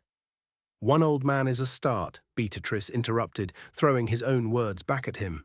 "You said it yourself. And maybe there are others. Maybe people are just waiting for someone to stand up first. Maybe we need to be the ones to start standing." Henry looked at her for a long moment, and she saw exhaustion and determination wearing in his expression. "All right," he finally said. "We stand, but we do it smart. We document everything. We gather evidence, and we make it impossible for the sheriff to ignore us." They spent the rest of the night cleaning up the damage and tending to the frightened animals. At dawn, before going to bed for a few hours of desperately needed sleep, Henry walked the property and found what he was looking for. Boot prints in the soft earth near the coop and a discarded kerosene can half hidden in the brush. He brought both to the house and carefully documented them in the ranch ledger, noting the date, time, and exact location of each piece of evidence. "We're building a case," he told Beatrice. "Every incident, every threat, everything gets written down. Eventually, we'll have enough that even a corrupt sheriff can't ignore it." But that afternoon, as Henry slept and Beatrix sat at the kitchen table trying to make sense of their finances, a horse and rider appeared on the road. It wasn't Jake Morrison or his brothers. It was Samuel Morrison himself, the patriarch of the family, a man in his 60s with steel-gray hair and eyes like chips of granite. Beatrice met him on the porch, her heart hammering. Samuel Morrison was known throughout the territory as a hard man, but a fair one, a cattleman of the old school who valued honor and kept his word. If anyone could control Jake, it was his father. "Mrs. Dalton," Samuel said, removing his hat. His voice was gravel and whiskey, the product of decades of shouting orders across open range. "I heard about your chicken coop, came to offer my apologies and my assistance." Beatrice blinked, momentarily speechless. "Your apologies? My son Jake has been making trouble. I've known it for a while, but I didn't realize how serious it had become until Tom Henderson paid me a visit this morning, told me about the threats, the harassment." Samuel's expression was grim. "That's not how I raised my boys, and it's not how Morrisons conduct themselves. Do you know if he was involved in the fire?" "I know he came home at 3 o'clock in the morning, smelling of smoke and kerosene. When I confronted him, he tried to lie, but he's never been good at it." Samuel's jaw tightened. "I've sent him to stay with my brother in Wyoming for the rest of the winter, minimum. Maybe longer if he doesn't learn to control himself." Relief flooded through Beatrix so powerfully it made her lightheaded. "Thank you. You don't know what that means to us. I should have stepped in sooner. Truth is, I thought it was just boys being boys, rivalry over you. I didn't realize it had gotten mean." Samuel shifted his weight, clearly uncomfortable. "I also wanted to say your husband. I've watched him working your place these past months, seen him in that cart of his, seen how he never quits, no matter how hard the task. That's the kind of man this territory needs, the kind who builds instead of tears down." Beatrice felt tears prick her eyes.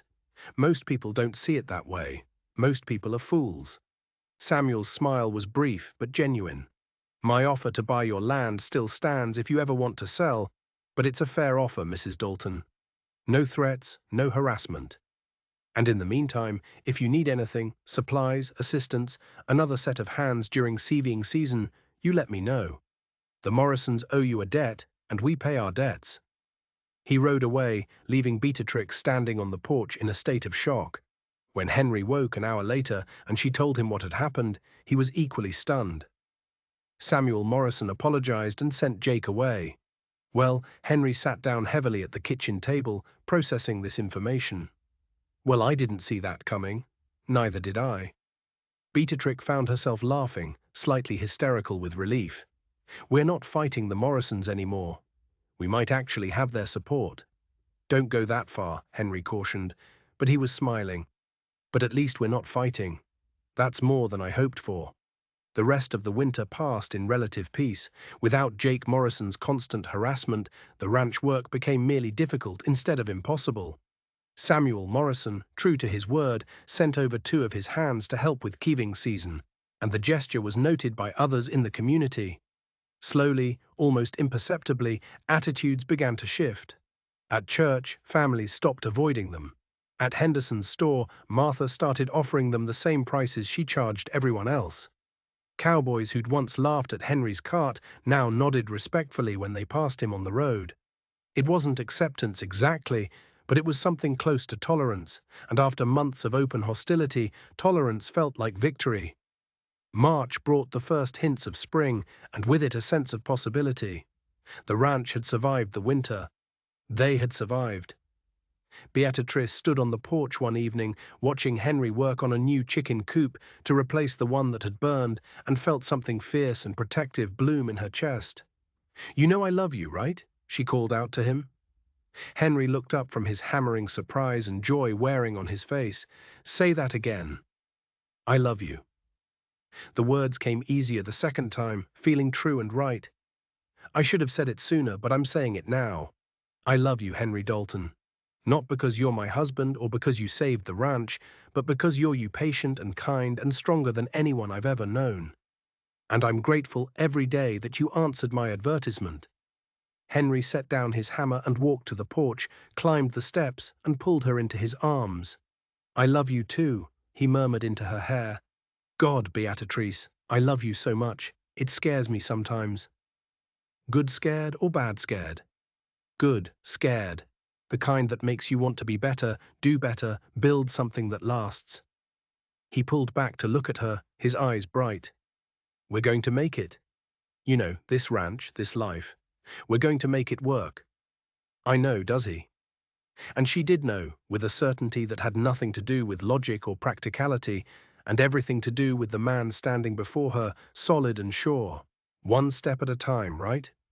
"One step at a time," Henry agreed, and kissed her as the sun set behind the mountains, painting the sky in shades of gold and crimson, a promise of better days ahead. But spring also brought unexpected news. In early April, Beatrice realized she'd missed her monthly courses, then missed them again. By the 3rd week, she was certain, and the knowledge filled her with a complex mix of joy and terror. A baby. They were going to have a baby. She told Henry one evening after dinner, simply and directly, and watched his face transform through a dozen emotions in as many seconds. Shock, joy, fear, wonder. "A baby," he breathed. "We're having a baby." "Are you happy?" "Happy?" Henry laughed, a sound of pure incredulous delight. "Beatrice, I'm terrified. I don't know the first thing about being a father, but yes, I'm happy. So happy I can barely think straight." He pulled her close, careful now, in a way he hadn't been before, as though she'd suddenly become fragile. Beatrix smiled against his chest, feeling the steady thump of his heart, and thought about the future. Not the distant, abstract future, but the immediate, tangible one. A child. Their child. A new life built from their unlikely partnership. "We'll figure it out," she said, "like we figured out everything else." "One step at a time," Henry murmured, and there was such love in his voice that Beatrice felt tears spill down her cheeks, though whether from happiness or hormones or simple overwhelming emotion, she couldn't have said. That night, as they lay in bed, Henry's hand resting gently on her still flat stomach, Beatrice thought about how far they'd come from that awkward meeting at the train station. They'd been strangers bound by necessity, and they'd become partners bound by respect. And now they were something more. A family, fragile but real, built step by careful step on a foundation of honesty and work, and the kind of love that grew slowly but rooted deep. Outside, the Montana night was alive with the sounds of spring, frogs calling from the creek, owls hunting in the darkness, the wind whispering through new grass. Inside, two people held each other in the darkness, preparing for whatever came next, knowing that whatever challenges lay ahead, they would face them together, one step at a time. Always one step at a time, and that, Beatrice thought as sleep finally claimed her, was enough. Spring turned the Montana prairie into a sea of green dotted with wildflowers, and with each passing week, Beatrix's body changed in ways both wonderful and terrifying. By May, she could no longer hide her condition, and the news spread through Red Valley with the speed of wildfire. Reactions varied. Some women offered congratulations tinged with pity, as though bearing a child to a man like Henry was somehow tragic. Others were genuinely warm, offering advice and hand-me-down baby clothes. Martha Henderson knitted a blanket of soft blue wool and pressed it into Beatrix's hands with tears in her eyes, saying, "Only every child deserves to be welcomed." Henry threw himself into preparing for the baby with the same methodical determination he brought to every task. He built a cradle from oak, carving animals into the headboard, horses and cattle and birds in flight. He reinforced the porch railing and fixed every loose floorboard in the house as though making it physically safer could somehow protect the tiny life growing inside Beatrice. And every night he would place his hand on her growing belly and talk to the child in a soft voice, telling stories about the ranch, about his hopes for the future, about how loved this baby already was.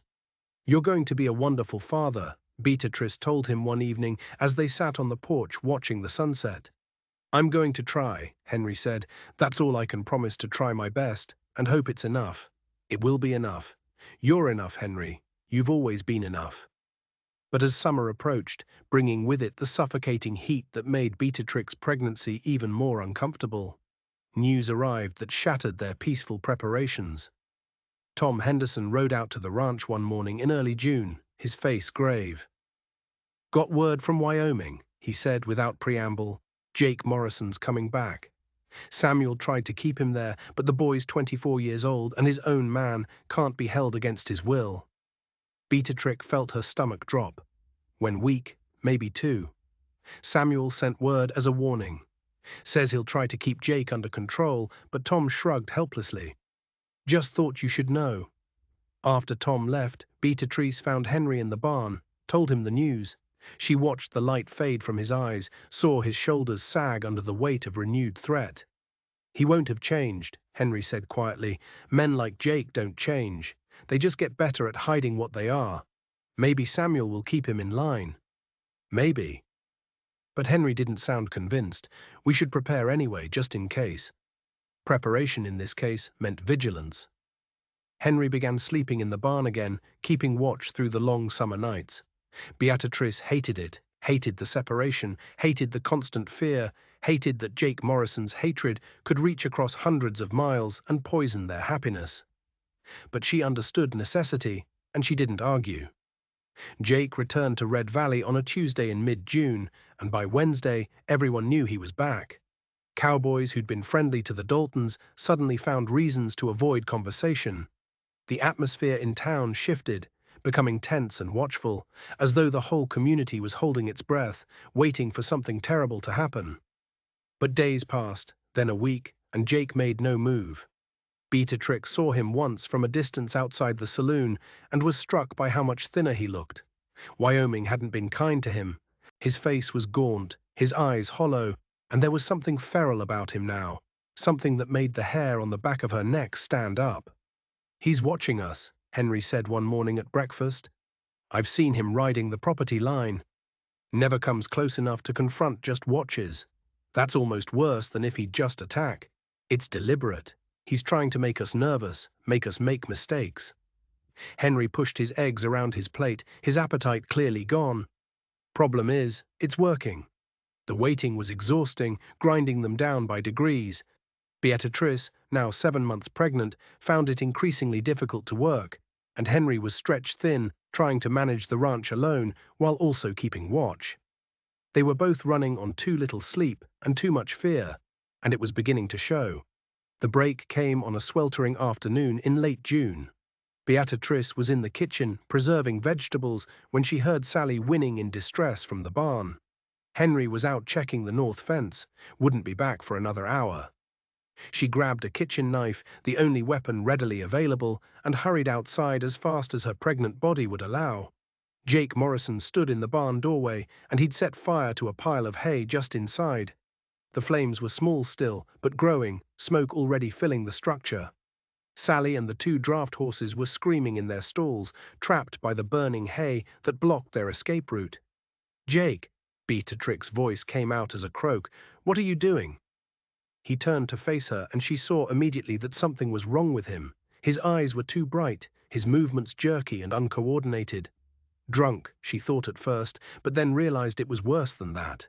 He was drunk and unhinged, whatever thin veneer of civilization he'd possessed, now completely stripped away.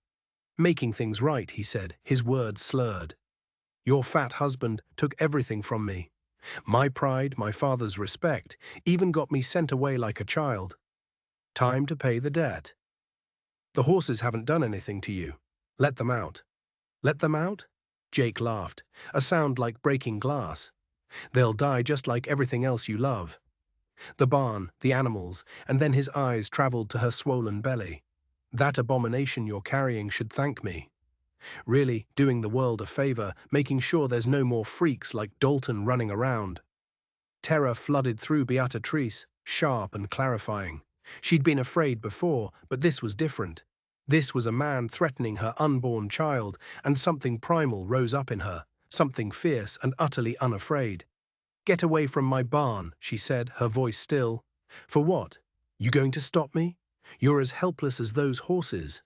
Jake pulled a flask from his pocket, took a long drink. "Go ahead and try. I'd love an excuse."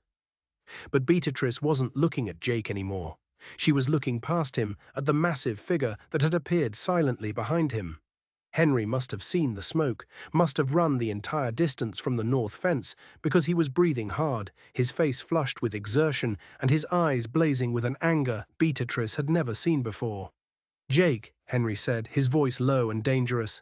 "Step away from the fire." Jake spun around, stumbled, caught himself. "The freak appears. Come to save your precious barn." Little late for that. Henry moved past Jake without another word, grabbed a horse blanket, and began beating out the flames.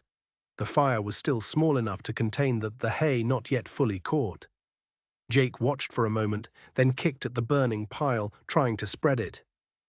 "Don't," Henry warned, not looking up from his work. "Or what? What are you going to do, fat man?" "Sit on me." Henry finished extinguishing the last of the flames, dropped the singed blanket, and turned to face Jake. There was something in his posture that made Beatrix's breath catch, a controlled violence, a promise of force held in careful check. "I'm going to give you one chance to walk away," Henry said quietly, "one chance to leave this property and never come back. After that, I'm not responsible for what happens." Jake pulled a knife from his belt, the blade catching the sunlight. "I don't think so. I think I'm going to finish what I started. Burn this barn, burn your house, and send you and your wife running. And if you try to stop me," he gestured with the knife, "I'll say you attacked me first. Self-defense. Who you think people will believe? The town drunk's word against a Morrison." "They'll believe the truth," said a new voice. Samuel Morrison stood at the barn entrance, and he wasn't alone. Behind him were Tom Henderson, Reverend Walsh, and half a dozen other men from town, all mounted, all watching Jake, with expressions ranging from pity to disgust. "Father," Jake said, his bravado wavering, "this ain't what it looks like. It looks like you're threatening a pregnant woman with a knife after trying to burn down her barn." Samuel's voice was flat, emotionless, in a way that was somehow more frightening than anger. "It looks like everything Tom Henderson told me, everything I didn't want to believe about my own son. They don't belong here. He's not a real man. And she's enough." Samuel's command cracked like a whip. "You're done, Jacob. Done in this family, done in this territory. You're getting on a train east tonight, and you're never coming back. And if you fight me on this, I'll have the sheriff arrest you for arson and assault. Your choice." Jake looked around wildly, seeking support, finding none. Even his brothers, Pete and Tom, had ridden up with the group, wouldn't meet his eyes. The knife trembled in his hand. "Drop the weapon, son." Samuel Clear's throat said more gently now, "Don't make this worse than it already is." For a long moment, nobody moved. Then Jake's hand opened, the knife falling to the dirt with a dull thud. His face crumpled, and suddenly he looked less like a threat and more like a broken boy playing at being a man. "I just wanted to matter," he said, his voice cracking, "wanted to be someone important." "You could have been," Samuel said sadly. "You had every opportunity, but you chose cruelty over character, and now you have to live with the consequences." Two of the Morrison hands dismounted and took Jake by the arms, leading him to a waiting horse. He didn't resist all the fight gone out of him. As they rode away, Samuel turned to Henry and Beatrice. "I apologize," he said simply, "for my son, for my failure to see what he was becoming, for all of it. I'll pay for any damage to your property." "No need," Henry said, his anger draining away, leaving only exhaustion. "The fire didn't catch. We're all right." Nevertheless, Samuel pulled an envelope from his jacket. "Bank draft for your troubles and for the herd you lost to his harassment last year. It's the least I can do." He handed the envelope to Beatrice, tipped his hat, and rode away. The other men followed, leaving the Daltons alone in the settling dust. Beatrice looked at Henry, saw her own shock reflected in his face. "Is it over?" she asked. "Is it really over?" "I think so." Henry sat down heavily on a hay bale, his hands shaking now with delayed reaction. "God, Beatrice, when I saw him threatening you, I know." She crossed to him, awkward with her pregnant belly, and wrapped her arms around him as best she could. "But we're safe now. We're finally safe." They held each other in the barn, surrounded by the smell of smoke and hay, and felt the weight of months of fear finally lifting. It wasn't quite over. Jake would have to actually leave. Samuel would have to keep his word, but for the first time since Henry had stepped off that train, Beatrice allowed herself to believe that they might actually build the life they'd been fighting for. The baby came on a hot August night 2 weeks earlier than expected.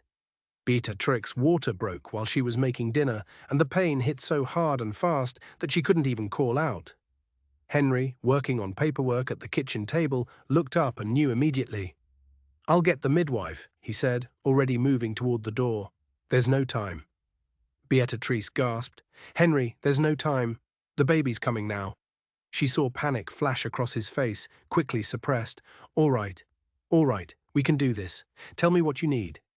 They made it upstairs to the bedroom, and what followed was hours of agony and terror, and Henry's steady voice talking her through each contraction, his hands gentle but firm as he helped her through the most difficult thing she'd ever done.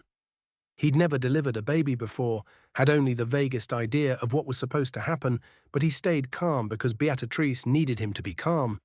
And when the baby finally came, a boy squalling and red and absolutely perfect, Henry caught him with shaking hands and placed him on Beatrix's chest with a reverence usually reserved for holy relics. "A son," Beatrice whispered, exhausted beyond measure, but filled with wonder. "We have a son." Henry was crying openly, tears streaming down his face as he looked at his wife and child. "He's beautiful. God, Beatrice, he's the most beautiful thing I've ever seen." They named him Daniel after Beatrix's father and Michael after Henry's mother. Daniel Michael Dalton, born August 15, 1889, weighing 7 pounds and announcing his arrival with lungs that suggested he'd inherited his father's size and his mother's determination. The days that followed were a blur of sleeplessness and constant feeding, and the overwhelming love that comes with caring for a tiny, helpless life. Henry proved to be a natural father, his gentleness perfectly suited to handling someone so fragile. He would walk the floor with Daniel for hours when the baby couldn't sleep, humming that same tuneless melody that now seemed to soothe the child the way it had once soothed the man. Word of the baby's birth spread through Red Valley, and to Beatrix's surprise, people came. Martha Henderson brought food and more blankets. Samuel Morrison sent a silver cup engraved with Daniel's name. Reverend Walsh visited to offer prayers and a leather-bound Bible for the boy. Even families who'd once avoided them now stopped by with gifts and congratulations. And gradually, almost imperceptibly, the Daltons became simply another family in the community, no more remarkable than any other. Autumn came, painting the mountains in shades of gold and crimson. Daniel grew fat and happy, his father's brown eyes and his mother's dark hair combining into something uniquely his own. The ranch prospered, the cattle had multiplied, the fences held strong, and the bank draft from Samuel Morrison had allowed them to buy seed stock and equipment they desperately needed. On a crisp October morning, almost exactly a year after the wedding, Henry and Beatrix stood on the porch together, watching Daniel sleep in his cradle while the sun rose over the prairie. Henry's arm was around her waist, her head on his shoulder, and everything felt right in a way that had seemed impossible just months ago. "Do you remember what you said to me at the train station?" Beatrice asked that first day. "Which part?" "I said a lot of stupid things." She smiled. "You said you may not be fast, but you'd always get there." "I remember. You were right. It took longer than either of us expected, and the road was harder than we could have imagined. But you got us here. You got us to this moment, to this life." She turned to look at him. This man who'd proven every cruel assumption wrong. "You walked miles just to find me, Henry Dalton, and you've been finding me ever since." Henry's smile was soft, full of all the love he'd been offering since the beginning, waiting patiently for her to accept it. "Well, sweetheart, it's a long road, but I don't mind the walk." They stood together as the sun climbed higher, burning away the morning mist. From inside the house came the sound of Daniel stirring, his small cries announcing his need for feeding. Beatrice moved to go to him, but Henry stopped her. "Let me," he said. "You stay here. Enjoy the morning." She watched him go inside, this massive man who moved so carefully around his tiny son, and felt her heart swell with a love so fierce it almost frightened her. They had built this life from nothing, from rejection and mockery, and the simple, stubborn determination to survive. They had faced down cruelty and violence and the harsh Montana winters. They had done it together, one step at a time, and they had created something beautiful. Down the road, she could see neighbors traveling to town for Sunday services. The Morrison Ranch in the distance looked peaceful, its cattle dotting the hillsides. Smoke rose from chimneys across the valley as families prepared their breakfasts. It was ordinary and perfect, and everything she'd fought for. Henry emerged with Daniel, the baby now quiet against his father's broad chest, and they stood together on the porch, husband, wife, and child, watching the day begin.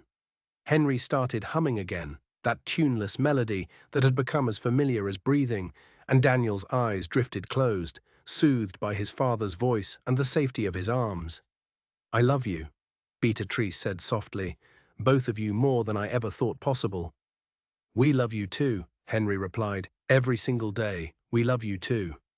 And as the morning sun fell across the open plains of Montana Territory, the people of Red Valley went about their business, no longer whispering about the mail-order husband who was too fat to ride. Instead, if they spoke of the Daltons at all, it was with respect for the man who'd built a life through patience and persistence, for the woman who'd seen past surface to substance, for the family they'd created against all odds. Henry Dalton was still too big for a saddle. His cart still drew occasional curious glances from strangers passing through. But for those who knew him, for those who'd watched him walk through blizzards and build through harassment and love through mockery, his size was the least interesting thing about him. What mattered was this. He'd made a promise to a woman in a letter, and he'd kept it. He'd said he'd always get there, and he had. Through every difficulty, every setback, every moment when quitting would have been easier. He'd taken the next step, and then the next, and then the next, until he'd walked himself right into the life he'd dreamed of, the family he'd longed for, the home he'd never dared to hope he'd find. One step at a time, slow and steady and sure, just like he'd always said, just like he'd always been. The sun climbed higher, warming the land, and inside the house, breakfast waited. There was work to be done. There was always work to be done. But for this moment, this perfect autumn morning, three people stood together on a porch in Montana, held each other close, and knew with absolute certainty that they were exactly where they belonged. And that was enough. More than enough. That was everything.